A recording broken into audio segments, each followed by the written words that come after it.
আজ এই ভিডিওতে আপনাদের দেখাবো কিভাবে আপনি আপনার আইফোনে হটস্পটটাকে পুরোপুরি সেটিং করে নিতে পারবেন।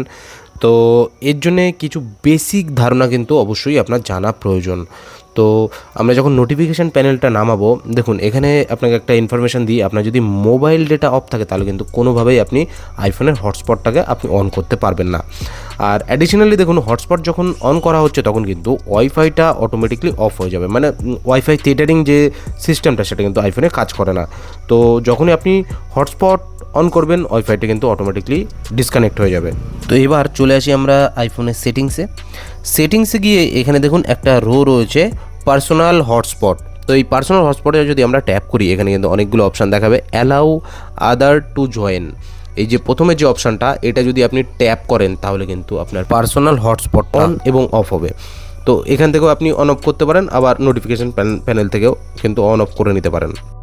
এরপর চলে আসি, এরপর আপনি ওয়াইফাই পাসওয়ার্ড যে রোটা দেখতে পাচ্ছেন, তো ওয়াইফাই পাসওয়ার্ড রোতে এখানে কিন্তু বাই ডিফল্ট একটা পাসওয়ার্ড থাকে। আপনি কিন্তু এখানে চাইলে আপনার ইচ্ছা খুশি মতো পাসওয়ার্ড লিখে সেটাকে সেভ করে দিতে পারেন। তো আমি এখান থেকে যে কোনো একটা ইচ্ছা খুশি মতো পাসওয়ার্ড নিয়ে নিচ্ছি, নিয়ে জাস্ট ডান যে অপশানটা এখানে যদি আপনি ট্যাপ করেন তাহলে কিন্তু আপনার পাসওয়ার্ড চেঞ্জ হয়ে যাবে। তো এখানে আমি আমার প্রিভিয়াস পাসওয়ার্ডটাই দিয়ে দিচ্ছি। পাসওয়ার্ড দেওয়া কমপ্লিট হয়ে গেলে আপনি জাস্ট ডান অপশানে যদি প্রেস করেন তাহলে কিন্তু অটোমেটিকলি আপনার পাসওয়ার্ডটা সেভ হয়ে যাবে, আপনি যে পাসওয়ার্ডটা আপনার ইচ্ছে খুশি মতো দেবেন।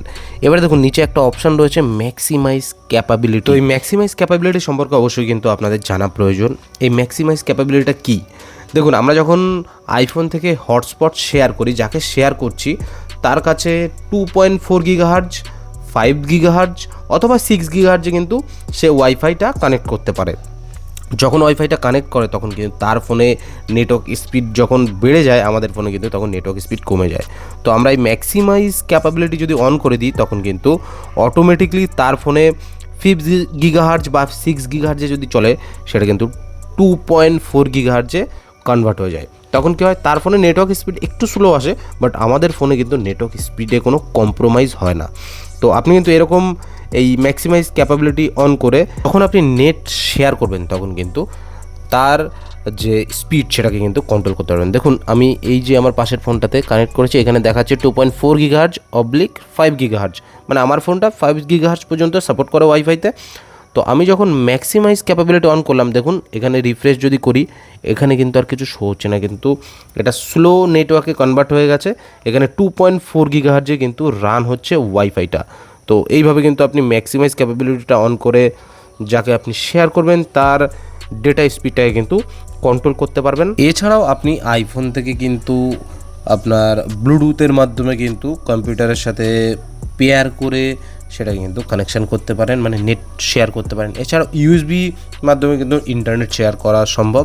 তো এখানে কিন্তু কিছু কিছু রেস্ট্রিকশান অবশ্যই থাকে এই সমস্ত সার্ভিসগুলো ইউজ করার জন্যে। তো এইভাবে কিন্তু আপনি আপনার হটস্পটের পাসওয়ার্ড চেঞ্জ করতে পারেন, ম্যাক্সিমাইজ ক্যাপাবিলিটি কিন্তু চেঞ্জ করে নিতে পারেন। তো এটাই ছিল আজকের ভিডিওটা। যদি চ্যানেলে আপনি নতুন হয়ে থাকেন তাহলে কিন্তু অবশ্যই সাবস্ক্রাইব করে পাশে থাকা বেল আইকনটি প্রেস করে দেবেন। আর যদি এই ভিডিওটা ফেসবুক পেজ থেকে দেখে থাকেন তাহলে কিন্তু অবশ্যই আমাদের ফলো করতে ভুলবেন না। তো ভিডিওটি দেখার জন্য অসংখ্য ধন্যবাদ। Keep tracking.